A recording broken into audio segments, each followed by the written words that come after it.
En effet, trop de gens se chargent d'un petit compagnon, puis l'abandonnent, ne réalisant même pas la souffrance de la séparation qu'il perçoit. Le conte sera lu par 3 lecteurs. Il sera entrecoupé de chants interprétés par les chœurs Joie et Amitié, sous la direction de Charles Leterme, avec la soliste Francine Caron et au piano Albert Puissant.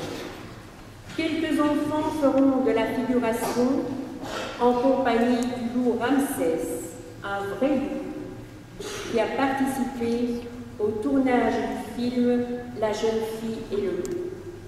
En fin de représentation, ceux qui le désirent pourront se faire photographier avec Ramsès. Le photographe vous enverra la photo via votre email et c'est gratuit. Donc, bon spectacle à tous. Je demanderai aux enfants, pour ne pas troubler la lecture du conte, d'être gentils et surtout de se taire. Merci et bonne soirée à tous.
Après une longue promenade dans la campagne, la fillette s'installa sur un talus pour souffler un peu. L'endroit y était idyllique. Une multitude de bruits traversait les airs. Ici, quittant un champ de blé, dans un vol vertigineux, un couple d'alouettes grisées par l'amour offrait leur plus belle mélodie.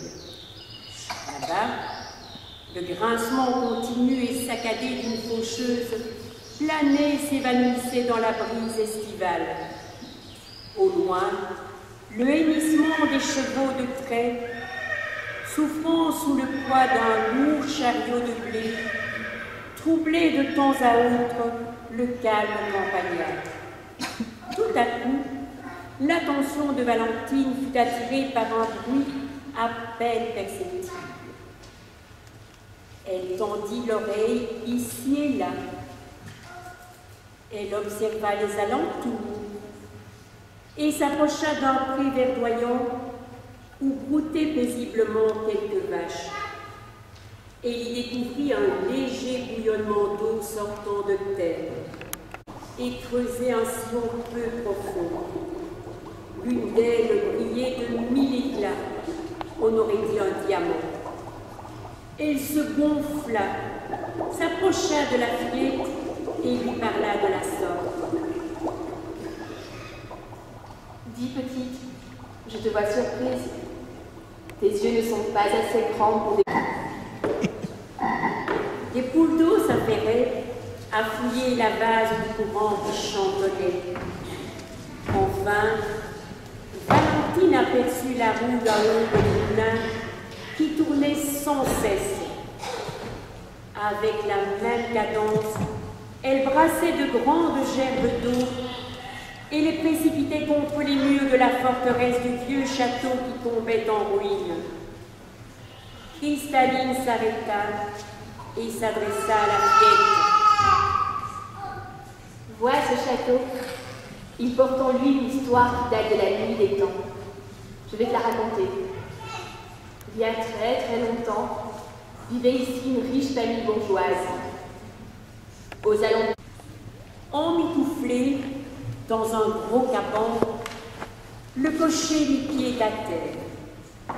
Il en fit descendre une jeune fille d'une rare beauté, au teint diaphane. On aurait dit que son visage avait été dessiné au pinceau, tant ses traits étaient fins. Une longue chevelure blonde courait sur ses épaules, couverte d'une vieille cape râpée. La belle s'appelait Rose. Elle ne parlait pas. Elle faisait simplement des gestes. Elle était muette.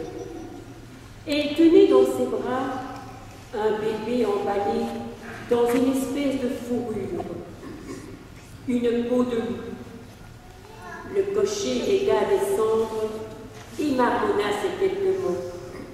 Ah, ma pauvre Rose, si le Seigneur t'avait seulement donné la parole, tout serait bien plus facile aujourd'hui. Elle hocha la tête et un pâle sourire plissa ses lèvres. Elle posa un regard désespéré sur le poupon, vêtu d'une chemise ornée de dentelle et d'un cache-cœur en fine laine, retenu par une chaîne et un cœur en or. Ça s'ouvrit. Le châtelain parut, richement vêtu, et s'adressant au visiteur, qui lui fit une grande révérence en signe de respect. Citoyen, quel bon vent vous amène jusqu'à moi ce jour de Noël. Que voulez-vous? Le cocher répondit. Sire, la route fut longue et difficile dans la campagne enneigée. Un chevalier dont j'ignore le nom et l'origine a remis ce nouveau-né dans les bras de Rose, qui est muette. Et il m'a chargé de vous voir pour que cet enfant soit confié à une nourrice plutôt qu'à un orphelinat. Il m'a aussi glissé une bourse remplie de pièces à remettre à celle qui s'occuperait de l'enfant. Il faut faire vite, car le bébé a très froid. Le châtelain posa un regard attendri sur le poupon qui se mit à sourire aux anges. Il fit entrer tout ce petit monde dans une pièce où l'âtre crépitait et où les odeurs d'un repas de fête accouraient en bouquet. Il s'adressa à nouveau au cocher. Je connais une nourrice, c'est la femme du sabotier. Elle se nomme Élise et elle habite près de la grotte de Pigalle. Je suis persuadé qu'elle sera heureuse d'accueillir cet enfant et qu'avec ses autres rejetons, elle le fera grandir dans la joie, malgré de pauvres moyens. Allez de ce pas la voir et dites-lui que c'est moi qui vous envoie. C'est Noël aujourd'hui, il faut sauver ce petit.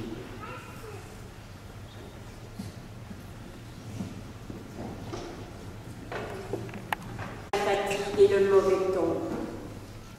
elle leur offrit un pignon de pain qui restait du repas de fête.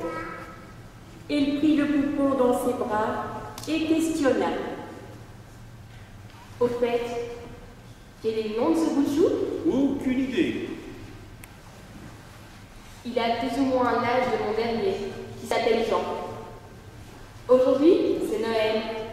Si on l'appelait Jean-Noël, tous deux grandiront ensemble.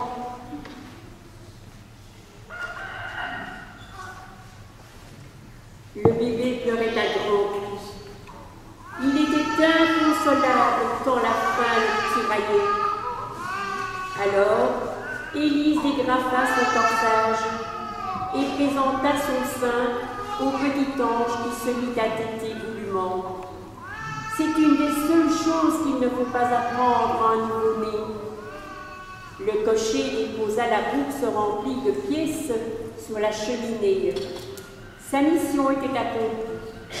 Avec Rose, il s'en retourna, je ne sais où.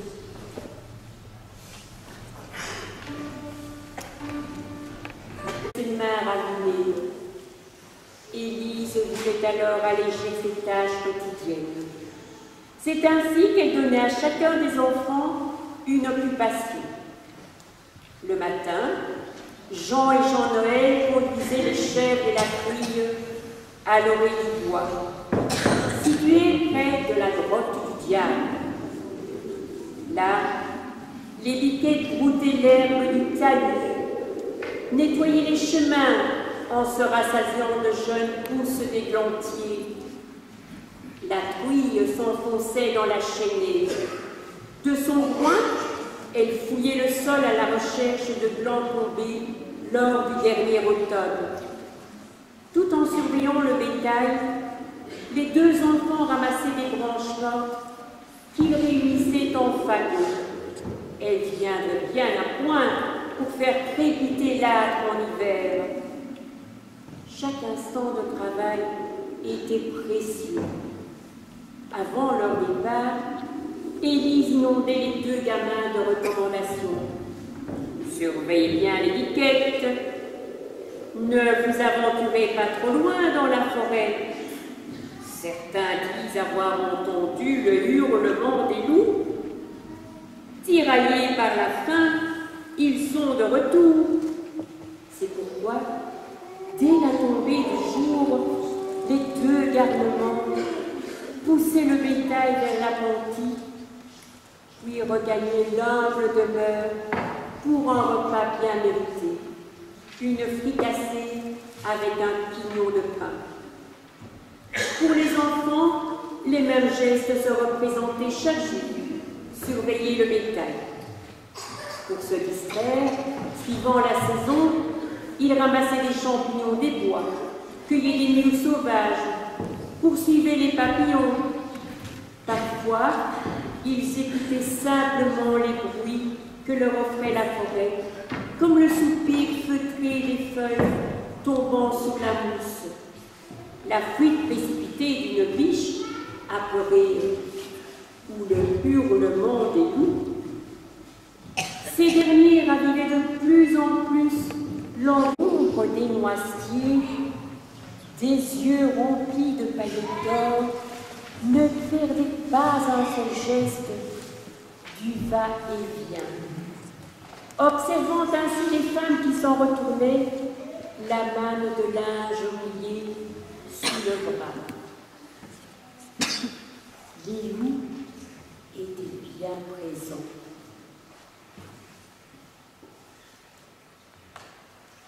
Le chef de la lutte, un animal robuste, au pelage fauve, s'avançait doucement.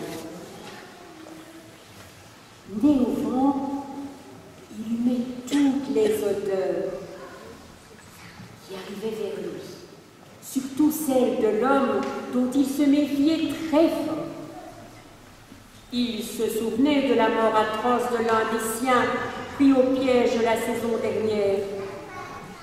Jean-Noël était en admiration. Son souhait le plus cher se réalisait. Le gamin les observa un bon moment, tout à coup, un frisson d'effroi l'envahit.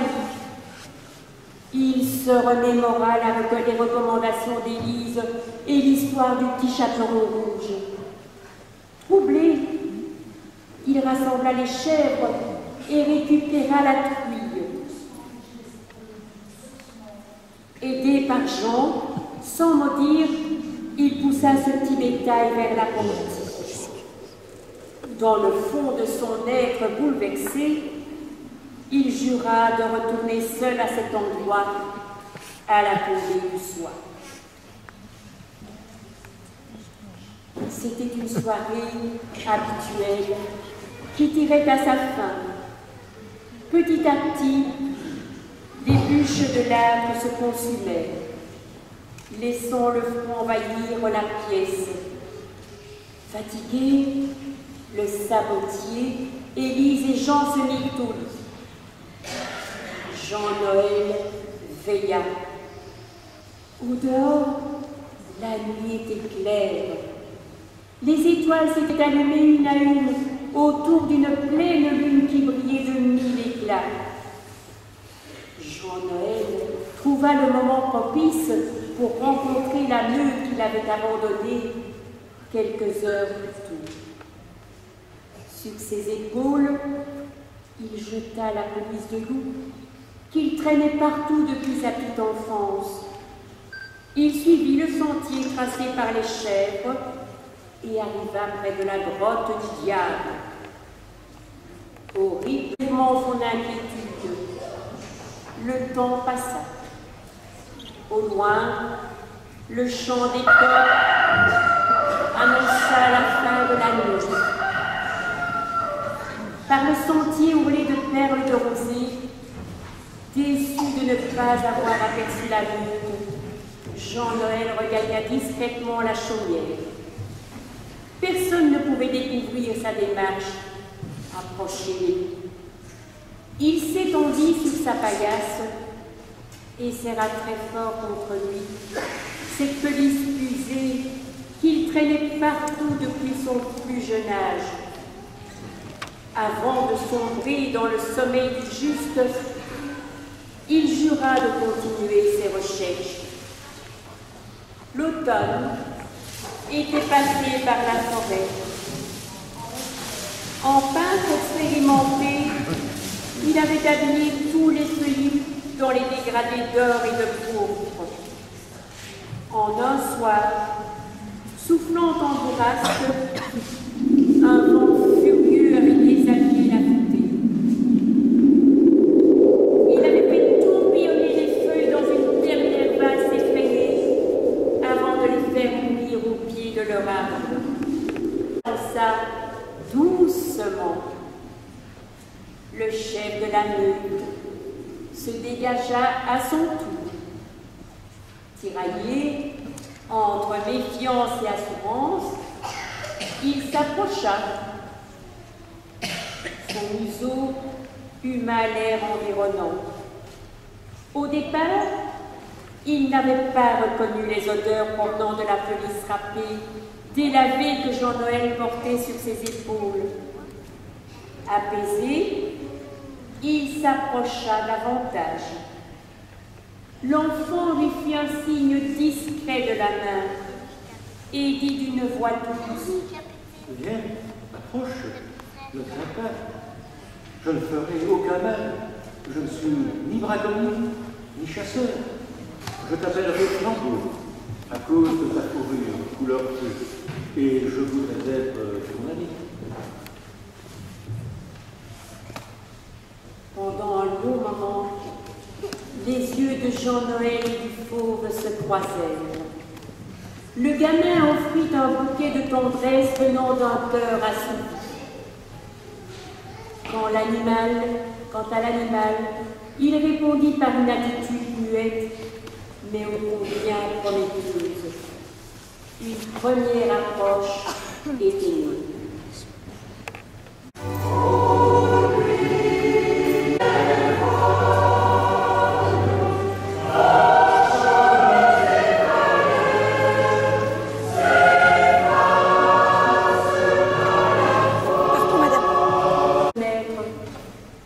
regardait une plaie ouverte, celle du bâtard qui n'a pas pu s'identifier.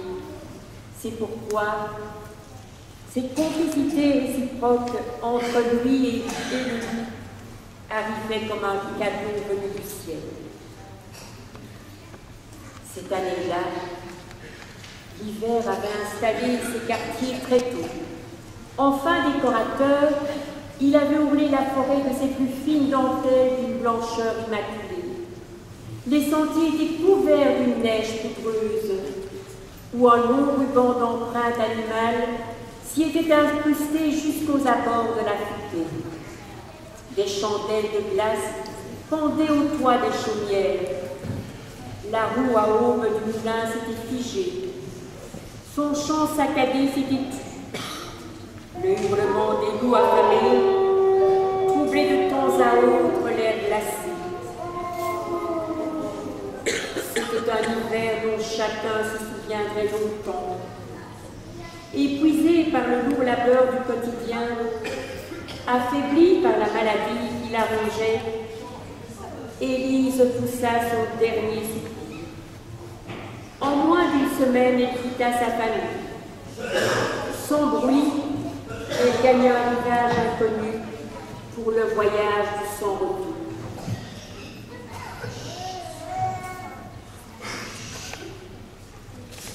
Toute mon enfance et mon adolescence chez un sabotier. Et j'ai un frère de lait qui se nomme Jean. Et qui êtes-vous? Le vieil homme répondit. Je t'ai vu tout petit, à peine né de l'amour caché d'une mère princesse et d'un père chevalier. Tu fus confié à une muette qui n'aurait jamais pu divulguer le secret de ta naissance. Et il fallait faire vite pour trouver une nourrice. Ton père ne voulait en aucun cas un orphelinat. C'est pourquoi je proposais le service de cocher. Je me souviens. Les chevaux tiraient la calèche avec beaucoup de difficulté, tant les chemins étaient enneigés. Il faisait un froid glacial.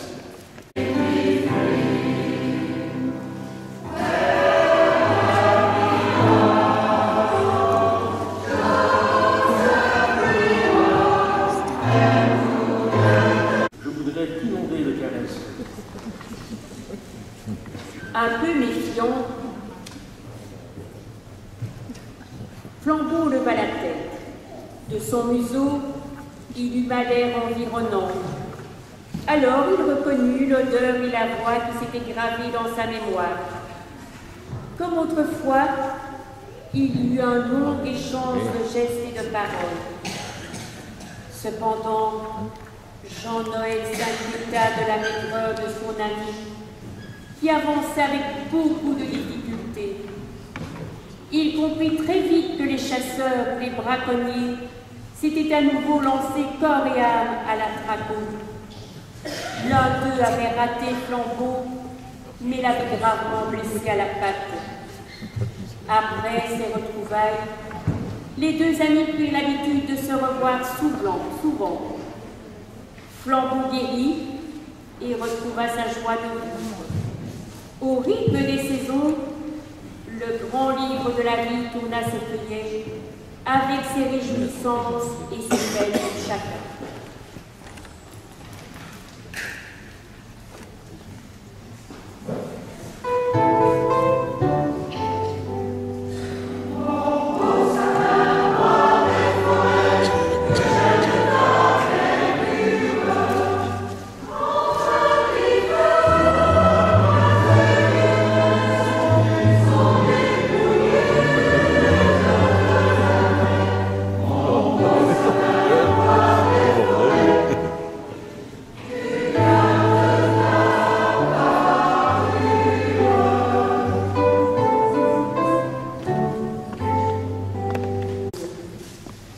Jean-Noël arriva au dernier lieu et fit place au milieu de l'assemblée.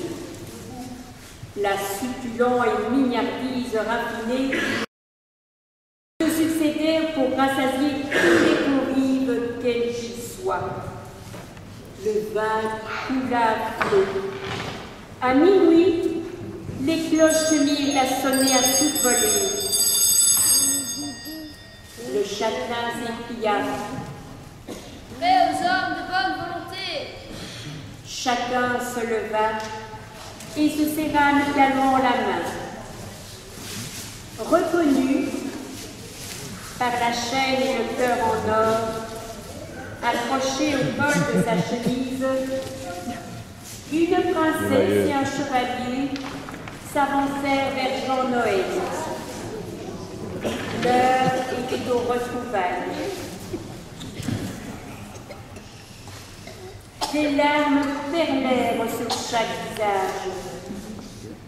Tous trois s'embrassèrent longuement. Plus personne n'existait autour d'eux. L'énorme bulle de chagrin que Jean-Noël gardait au fond du cœur depuis son enfance éclata en un feu d'artifice de joie.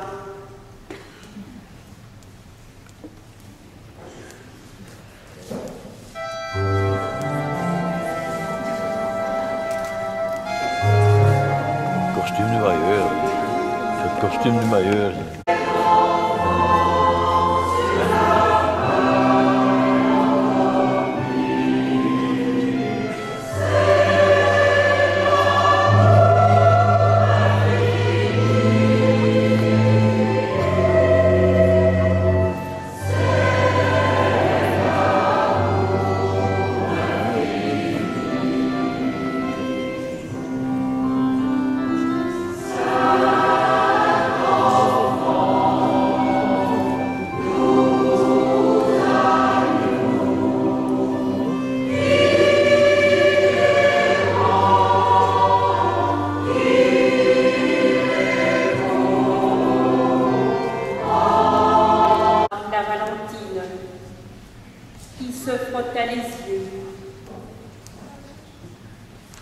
Ainsi s'achevait un rêve merveilleux. Pour un monde meilleur, peut-être un paradis terrestre. C'est Noël aujourd'hui.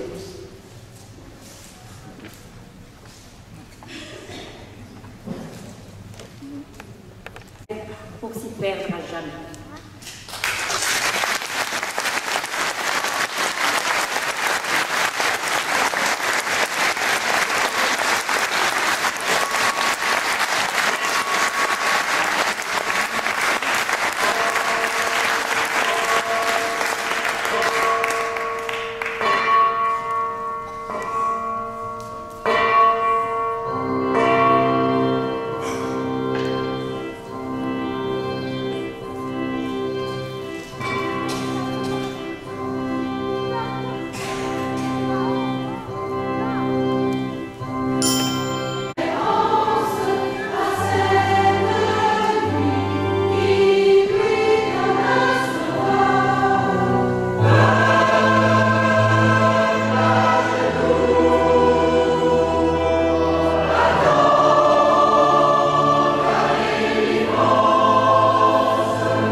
Je m'en voudrais de vous quitter sans adresser un merci à toutes ces personnes qui m'ont entouré pour la réalisation de ce spectacle. D'abord, merci à Père Michel qui nous a accueillis dans son église. Merci aussi aux enfants. C'est un salut les enfants.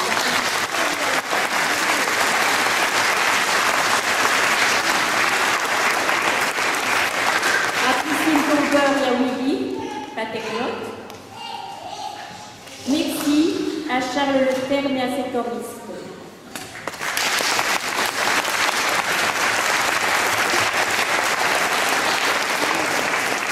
À Albert Puissant au piano.